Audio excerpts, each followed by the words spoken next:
नमस्कार, स्वागत है आपका बिहार समाचार में। तो अब बिहार में सुशासन पूरी तरह से खत्म। नीतीश सरकार सवालों के घेरे में, सरकार पूरी तरह से फंसती ही जा रही है। इस सुशासन राज्य में जनता डर गई है, सहम गई है, सरकार पर भरोसा नहीं कर पा रही है। तो वहीं तेजस्वी यादव की पार्टी ने ऐलान कर दिया है कि बहुत ही जल्द, बस कुछ ही दिनों में तेजस्वी यादव मुख्यमंत्री बनने वाले हैं, तेजस्वी की सरकार आने वाली है। और दावा कर दिया गया है कि औकात है तो तेजस्वी यादव को अब रोक कर दिखाइए। तो वहीं बड़ी खबर अब तक की कि कोरोना की वैक्सीन बिहार आ चुकी है और बहुत ही जल्द 16 जनवरी से कोरोना का टीका लगाया जाएगा। तो वहीं आरजेडी नेता ने दावा कर दिया है कि बीजेपी और जदयू चाहे जितना दम लगा ले, हम उनकी सरकार को गिराकर ही दम लेंगे। तो आज की बड़ी खबरों पर बात करने से पहले आपसे अनुरोध है, कृपया वीडियो को एक लाइक अवश्य कर दीजिएगा। आपका लाइक करना ही हमारी मेहनत का फल होता है।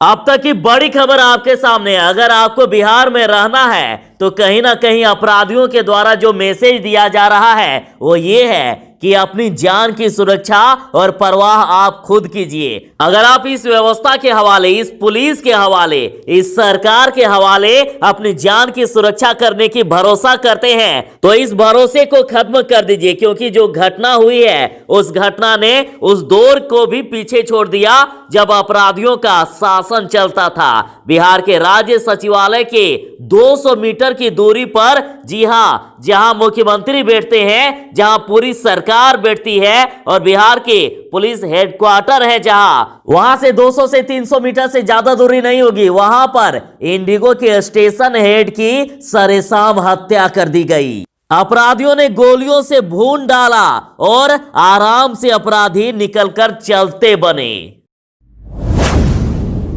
आरजेडी नेता ने खुली चुनौती देते हुए ऐलान कर दिया कि बीजेपी जदयू जो चाहे कर ले, एनडीए सरकार अब गिराकर ही दम लेंगे। आरजेडी प्रवक्ता मृत्युंजय तिवारी ने कहा कि सिर्फ यार ने ही लूट लिया घर, यार का कहने से काम नहीं चलेगा। दूसरी ओर ये कहते हैं कि ये दोस्ती हम नहीं तोड़ेंगे। ये कैसी दोस्ती, ये कैसा गठबंधन? सिर्फ सत्ता की मलाई खाने के लिए मुख्यमंत्री नीतीश कुमार बीजेपी के साथ जुड़े हैं। जनता की भलाई उन्हें नहीं करना है। जदयू और बीजेपी के आपसी खींचतान के बीच बिहार की जनता पीस रही है। उन्होंने खुली चुनौती दे दी है कि जदयू और बीजेपी के नेता चाहे जितना जोर लगा ले, लेकिन हम इनकी सरकार को गिराकर ही दम लेंगे। बिहार आ गई है खुशियों की सौगात। कोरोना से बचाने वाली वैक्सीन बिहार आ गई है। 16 से वैक्सीन दिया जाएगा और बिहार ऐसा पहला राज्य बन गया है जहां कोरोना के वैक्सीन सबसे पहले आई। और ये वैक्सीन 5,49,000 लोगों के लिए आई है और अभी वैक्सीन को एनएमसीएच में रखा गया। और 16 जनवरी को 50 साल से कम उम्र के स्वास्थ्य कर्मियों को लगेगा कोरोना का टीका।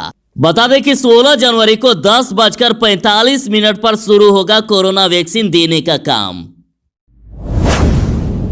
बिहार के लगभग 4 लाख नियोजित शिक्षकों के लिए अच्छी खबर है। शिक्षा विभाग ने वेतन के लिए 8 अरब जारी कर दिए। गुड न्यूज है, सरकार ने पंचायत व नगर के नियोजित शिक्षकों के लिए वित्तीय वर्ष 2020-21 के वेतन भुगतान को लेकर राशि जारी कर दी है। वेतन मद के तीसरे किस्त के रूप में 8 अरब 14 करोड़ 39 लाख रुपए जारी किए गए। और शिक्षा विभाग ने सभी जिलों के डीपीओ स्थापना को निर्देश दे दिया है कि जल्द से जल्द सभी नियोजित शिक्षकों के खाते में वेतन भेज दें। तेजस्वी यादव ने नीतीश कुमार के औकात की बात कर दी। तेजस्वी यादव ने नीतीश समेत एनडीए नेताओं को खुली चुनौती दी है। उन्होंने कहा, यदि आपकी राजनीतिक औकात है तो पटना विश्वविद्यालय को केंद्रीय दर्जा दिलाकर दिखाइए। तेजस्वी यादव ने चुनौती दी है कि बिहार की डबल इंजन सरकार, एनडीए के अनेक दलों, एनडीए के 40 में से 39 लोकसभा सांसदों,